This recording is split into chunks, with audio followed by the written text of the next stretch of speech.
ఈరోజు రాష్ట్రాల్లో జరిగిన ఘటన ఈ ఇంటికి వచ్చి ఈ నియోజకవర్గంలో ఎందుకు ఈ ఘటన జరిగింది, ఎందుకు రాష్ట్రంలో ఈ పరిస్థితులు ఉన్నాయి అన్నది నిజంగా ప్రతి ఒక్కరూ కూడా వాళ్ళ గుండెల మీద చేతులు వేసుకొని ఆలోచన చేయాల్సిన అవసరం ఎంతైనా ఉంది. ఎందుకంటే ఈరోజు నా పక్కనే లింగమయ్య అన్న భార్య ఉంది. తన భర్తను కోల్పోయి తను ఏం చేయాలో అర్థం కాని పరిస్థితిలో ఈరోజు లింగమయ్య అన్న భార్య నా పక్కన నిల్చొని ఉంది. అసలు ఈ ఘటన ఎందుకు జరిగింది, రాష్ట్రంలో ఉన్న పరిస్థితులు ఏమిటి, రాష్ట్రంలో ఇదే మాదిరిగా కొనసాగుతే పరిస్థితులు రాష్ట్రం పూర్వపు రోజుల్లో బీహారు గురించి మాట్లాడుకునే వాళ్ళం. ఈ రోజు ఉన్న రాష్ట్రంలో ఉన్న పరిస్థితులు చూస్తే ఈ బీహారు ఇటువంటి రాష్ట్రాలన్నీ ఎక్కడికో పోవాలి. ఆంధ్ర రాష్ట్రం పరువును దేశంలో కన్నా కూడా రోడ్డును పడేసిన పరిస్థితులు ఈ రాష్ట్రంలో ఈ రోజు చంద్రబాబు నాయుడు గారి పరిపాలనలో కనిపిస్తా ఉన్నాయి. నేను అడుగుతా ఉన్నా, ఇదే పెద్ద మనిషి చంద్రబాబు నాయుడు గారిని అడుగుతా ఉన్నా, రాష్ట్రంలో ఇంత దిగజారిన రాజకీయ పరిస్థితులు, దిగజారిన లా అండ్ ఆర్డర్ పరిస్థితులు, రెడ్ బుక్ పరిపాలన ఎందుకు కొనసాగనిస్తా ఉన్నారు అని చెప్పి నేను అడుగుతా ఉన్నా. ఇదే రాష్ట్రంలో మొన్నటికి మొన్న 57 చోట్ల ఎన్నికలు జరిగాయి.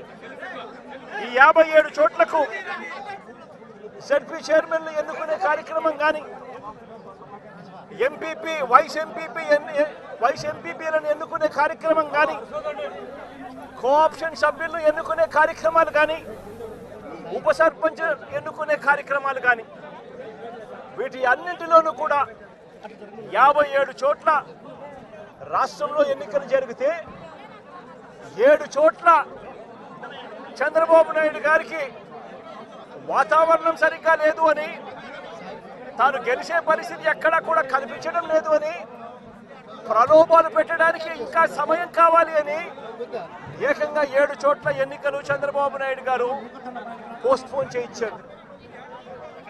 మరో 50 చోట్ల ఎన్నికలు అనివార్య పరిస్థితుల్లో, ఇక జరగక తప్పని పరిస్థితిలో, అంటే చంద్రబాబు నాయుడు గారు ఎంత భయపెట్టినా ఎంత ప్రలోభాలు పెట్టినా కూడా ఎవరు కూడా లొంగని పరిస్థితి కనిపించిన నేపథ్యంలో ఎన్నికలు జరపక తప్పని పరిస్థితిలో జరపాల్సి వచ్చింది.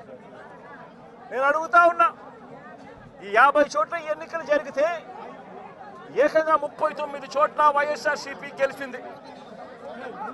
నేను అడుగుతా ఉన్నా ఇదే పెద్ద మంచి చంద్రబాబు నాయుడు గారిని, ఈ 57 చోట్లైనా కూడా చంద్రబాబు నాయుడు గారికి బలం లేదు. గెలిచిన వాళ్ళంతా వైఎస్ఆర్సీపీ సభ్యులు, వైఎస్ఆర్సీపీ బీఫామ్ మీద గెలిచిన సభ్యులు, వైఎస్ఆర్సీపీ టికెట్ మీద గెలిచిన సభ్యులు, వైఎస్ఆర్సీపీ ఫ్యాన్ గుర్తు మీద గెలిచిన సభ్యులు.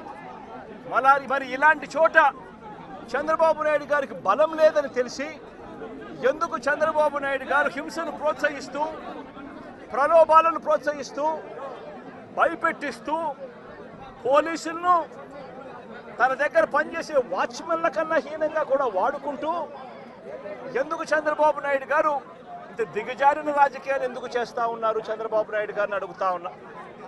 ముఖ్యమంత్రి స్థానంలో ఉన్న వ్యక్తి ఏమవుతుందండి, ఒక చోట ఎంపీపీ పదవి పోతే ఏమవుతుందండి, ఒక చోట జడ్పీ చైర్మన్ పదవి పోతే ఏమవుతుందండి, ఒక చోట ఉప సర్పంచ్ పదవి పోతే.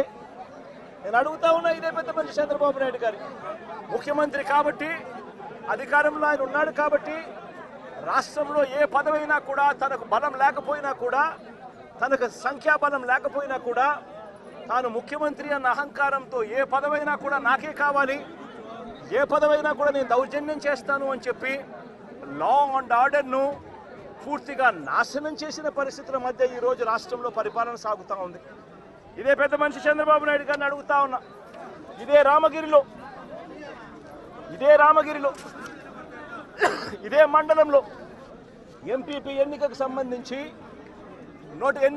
ఎంపీపీ ఎన్నికకు సంబంధించి నోటిఫికేషన్ ఇచ్చారు. 10 మంది ఎంపీటీసీ సభ్యులకు గాను ఇక్కడ వైఎస్ఆర్సీపీ 9 మందిని గెలిచింది.